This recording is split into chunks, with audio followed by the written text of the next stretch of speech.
Welcome to Satya IAS academy. Last సెషన్లో మనం national ఇన్కమ్కు సంబంధించినటువంటి అంశాలను డిస్కస్ చేయడం జరిగింది సార్. నేషనల్ ఇన్కమ్ అంటే ఏంటిది, నేషనల్ ఇన్కమ్ని లెక్కించేటువంటి పద్ధతుల గురించి తెలుసుకున్నాం. నేషనల్ ఇన్కమ్ను లెక్కించే పద్ధతులు మూడు రకాలు. ఒకటి ఉత్పత్తి పద్ధతి, రెండవది ఆదాయ పద్ధతి, మూడవది వ్యయ పద్ధతి. ఇక నేషనల్ ఇన్కమ్ జాతీయ ఆదాయాన్ని లెక్కించే భావనలలో రెండు లెక్కలలో లెక్కిస్తామని తెలుసుకున్నాం. ఒకటి మార్కెట్ ధరలలో జాతీయ ఆదాయము, రెండవది కారక ధరలలో జాతీయ ఆదాయము. వీటికి సంబంధించినటువంటి అంశాలు తెలుసుకున్నాం. ఇప్పుడు మార్కెట్ ధరలలో జాతీయ ఆదాయం, కారక ధరలలో జాతీయ ఆదాయంలో ఏ ఆదాయం ఎక్కువగా ఉంటుంది?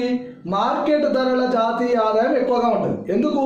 ఉత్పత్తి జరిగిన తర్వాత ఈ ఉత్పత్తి జరిగిన వస్తువు మార్కెట్కి వస్తుంది అంటే అందులో పరోక్ష పన్నులు అనేవి కలిసి ఉంటాయి. కాబట్టి ఆ పన్నులు కలిపి సబ్సిడీలను తీసేస్తే వచ్చిందే అది మార్కెట్ ధర అవుతుంది. కాబట్టి మార్కెట్ ధర అనేది ఎప్పుడైనా ఎక్కువే ఉంటుంది. మరి మార్కెట్ ధర అనేది ఎప్పుడు తక్కువ ఉంటుంది అంటే ప్రభుత్వం విధించే పన్నుల కంటే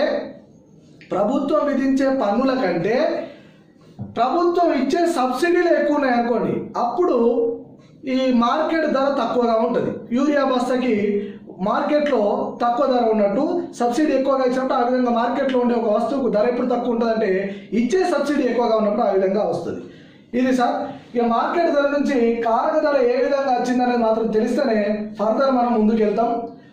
ఓకే, నెక్స్ట్ ఇక నేషనల్ ఇన్కమ్లో భాగంగా జాతీయ ఆదాయాన్ని ఏ విధంగా లెక్కిస్తామో చూద్దాం సార్. జాతీయ ఆదాయానికి సంబంధించిన భావనలలో మొదటి భావన మళ్ళీ జిడిపి. దీనే గ్రాస్ డొమెస్టిక్ ప్రోడక్ట్ అంటాం సార్. గ్రాస్ డొమెస్టిక్ ప్రోడక్ట్, స్థూల దేశీయోత్పత్తి లేదా మొత్తము దేశీయోత్పత్తి లేదా స్థూల దేశీయ ఆదాయం. వర్డ్ మారింది సార్. నేను ముందు సెషన్లో జాతీయ ఆదాయం అనే పదాన్నే వాడినా. ఇప్పుడు ఆ నిర్వచనాన్ని మరొకసారి పరిచయం చేస్తున్నా. జాతీయ ఆదాయానికి నిర్వచనం ఏమని చెప్పింది సార్? ఒక సంవత్సరంలో ఒక దేశ భౌగోళిక సరిహద్దుల లోపల ఉత్పత్తి చేయబడిన అంతిమ వస్తు సేవల యొక్క మొత్తము విలువనే అన్న. అంతిమ వస్తు సేవలు అంటే ఏంటంటే మళ్ళీ ఇక్కడికి వచ్చినాక డౌట్ రావద్దు. అంతిమ వస్తు సేవలు అంటే ఇక వస్తువు వినియోగించడానికి సిద్ధంగా, వస్తువు యొక్క తయారీ పూర్తి అయితే దాన్ని అంతిమ వస్తువు అంటాం. ఓకేనా. ఇక మూలధన వస్తువు అంటేనేమో ఒక వస్తువును తయారు చేయడానికి ఉపయోగపడేటువంటి వస్తువును మూలధన వస్తువు అన్నాం. మాధ్యమిక వస్తువు అంటేనేమో వస్తువు యొక్క తయారీ ప్రక్రియ పూర్తి కాకపోతే దాన్ని మాధ్యమిక వస్తువు అన్నాం. ఇక్కడ ఏమన్నా ఒక సంవత్సర కాలంలో ఒక దేశ భౌగోళిక సరిహద్దుల లోపల లేదా ఒక దేశంలో సృష్టించబడిన లేదా ఉత్పత్తి చేయబడిన అంతిమ వస్తువుల యొక్క మొత్తము విలువనే, అంతిమ వస్తు సేవల యొక్క మొత్తం విలువనే జాతీయ ఆదాయం అన్నా. మరి ఇక్కడికి వచ్చిన తర్వాత మళ్ళీ ఇప్పుడు నేను ఏమంటున్నా సార్? జిడిపి అంటున్నా. స్థూల దేశీయ ఆదాయము అన్న. స్థూల దేశీయ ఆదాయము. మరి దీనికి డెఫినేషన్ కనుక చూసినట్లయితే సార్, ఒక సంవత్సర కాలంలో జాతీయ ఆదాయాన్ని ఎప్పుడు లెక్కించినా సార్ ఇది ఒక సంవత్సర కాలానికే ఉంటుంది. ఇందులో మళ్ళీ చేంజ్ ఉండదు. ఒక సంవత్సర కాలంలో ఒక దేశ భౌగోళిక సరిహద్దుల లోపల, ఇక్కడ మారింది చూడండి. ఇంతకు ముందు ఏమో ఒక దేశంలో సృష్టించబడిన అన్న. ఓకేనా. ఇప్పుడు ఒక సంవత్సర కాలంలో ఒక దేశ భౌగోళిక సరిహద్దుల లోపల, ఒక దేశ భౌగోళిక సరిహద్దుల లోపల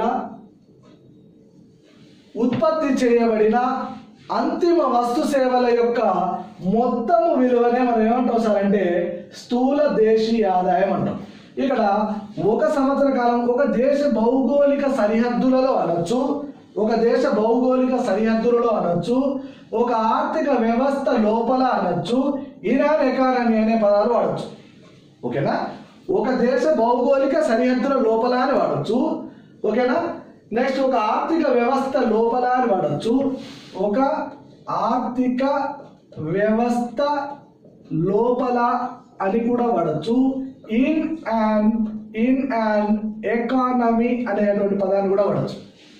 ఒక సంవత్సరంలో ఒక దేశ భౌగోళిక సరిహద్దుల లోపల లేదా ఒక ఆర్థిక వ్యవస్థ లోపల ఉత్పత్తి చేయబడిన అంతిమ వస్తు సేవల యొక్క మొత్తం విలువనే స్థూల దేశీయ ఆదాయము లేదా మొత్తము దేశీయ ఆదాయము లేదా మొత్తము దేశీయోత్పత్తి లేదా స్థూల దేశీయోత్పత్తి అని ఎన్ని పదాలైనా వాడుకోవచ్చు. ఇప్పుడు చూడండి సార్, ప్రోడక్ట్ అంటే ఏంటి సార్? లబ్ధము అని అర్థం.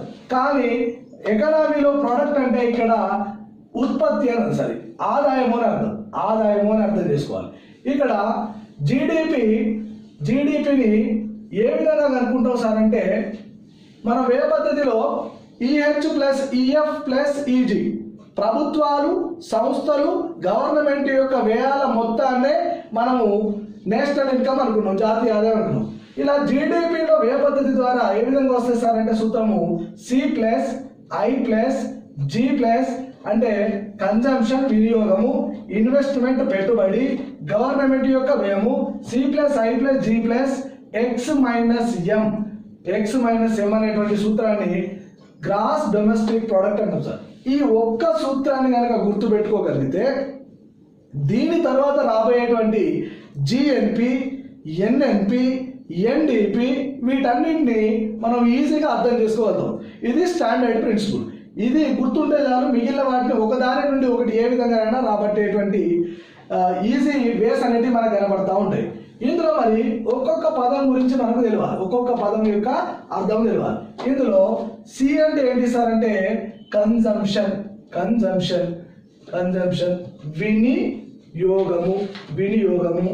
ఐ అంటే ఏంటి సార్ అంటే ఇన్వెస్ట్మెంట్ పెట్టుబడి అంటాం సార్. పెట్టుబడి అంటాం.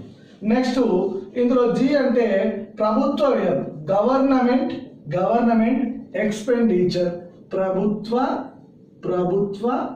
వ్యయము. నెక్స్ట్ ఎక్స్ అంటే ఎక్స్పోర్ట్స్ ఎగుమతులు. ఎం అంటే దిగుమతులు ఇంపోర్ట్స్ ఓకేనా సార్. నెక్స్ట్ ఇప్పుడు ఎక్స్ మైనస్ ఎం అంటే ఏదో తెలియాలి. ఎక్స్ మైనస్ ఎం అంటే నికర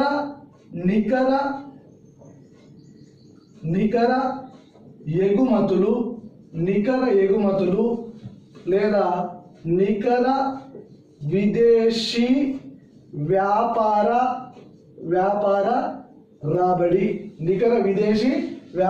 రాబడి.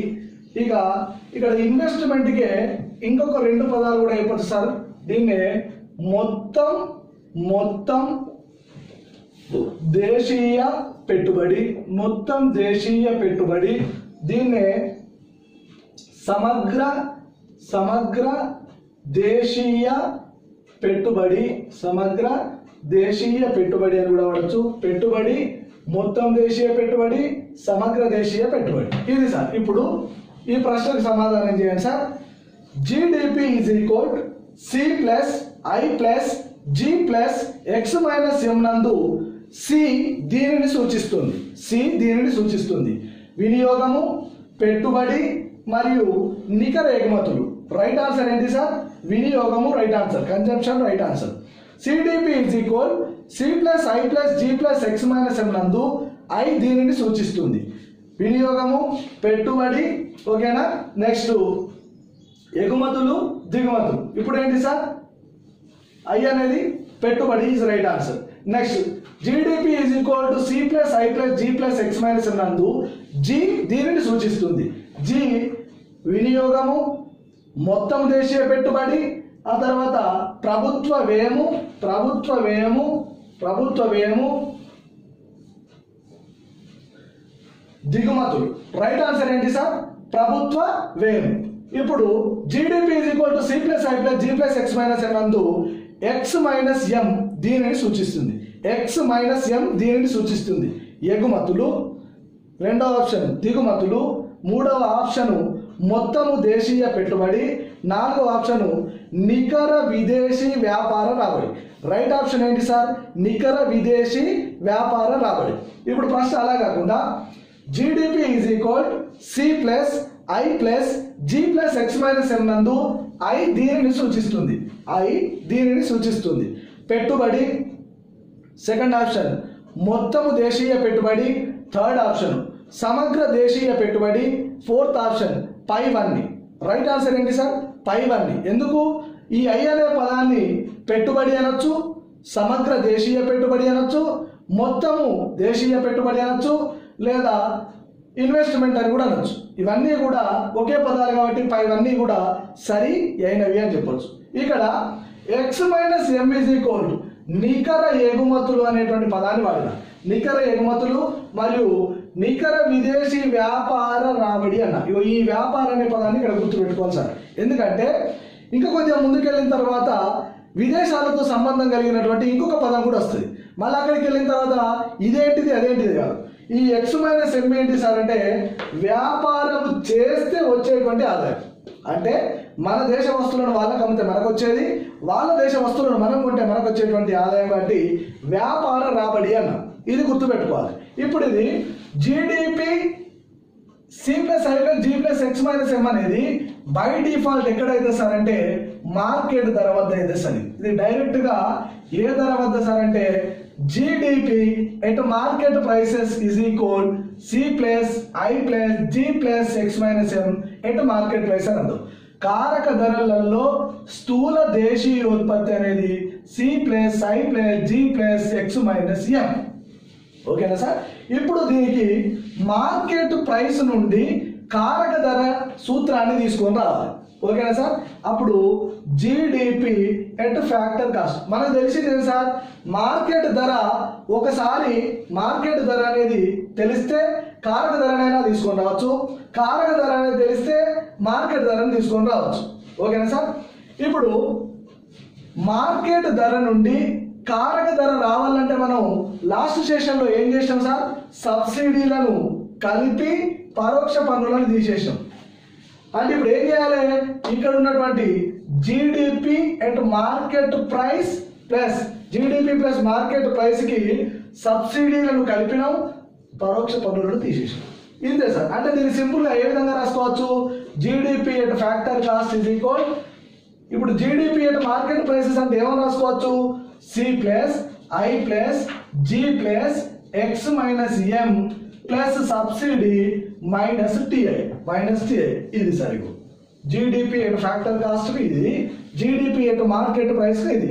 జీడిపి మార్కెట్ ప్రైస్ నుంచి దీన్ని తీసుకురావచ్చు, జీడిపి ఫ్యాక్టర్ కాస్ట్ నుంచి దీన్ని కూడా తీసుకొని రావచ్చు. ఇక దీని తర్వాత జీడిపి అయిపోయిన తర్వాత నెక్స్ట్ భావన ఏంటి సార్ అంటే జిఎన్పి సార్. నెక్స్ట్ భావన జిఎన్పి. నెక్స్ట్ భావన ఏంటి సార్ అంటే జిఎన్పి గురించి తెలుసుకున్నాం sir. Gross national product. Next భావన వచ్చేసి రెండవది. మొదటిది జీడిపి అయిపోయింది. రెండవ భావన ఏంటి సార్ అంటే జిఎన్పి గురించి తెలుసుకుందాం sir. GNP gross national product. స్థూల జాతీయోత్పత్తి లేదా మొత్తము జాతీయోత్పత్తి లేదా స్థూల జాతీయ ఆదాయం. ఇంతకు ముందు భావనలో దేశీయ ఆదాయం గురించి మాట్లాడినా, దేశ భౌగోళిక సరిహద్దుల లోపల అనేటువంటి పదాన్ని మాట్లాడినా. అంటే అర్థం ఏంటి సార్? దేశ భౌగోళిక సరిహద్దు లోపల భారతీయులు ఉత్పత్తి చేయొచ్చు, విదేశీయులు కూడా ఉత్పత్తి చేయొచ్చు. ఇప్పుడు భారతదేశం ఉన్నది, భారతదేశంలో కేవలం భారతీయులు మాత్రమే ఉత్పత్తి చేస్తున్నారా? భారతీయులతో పాటు విదేశస్తులు కూడా చేస్తున్నారు.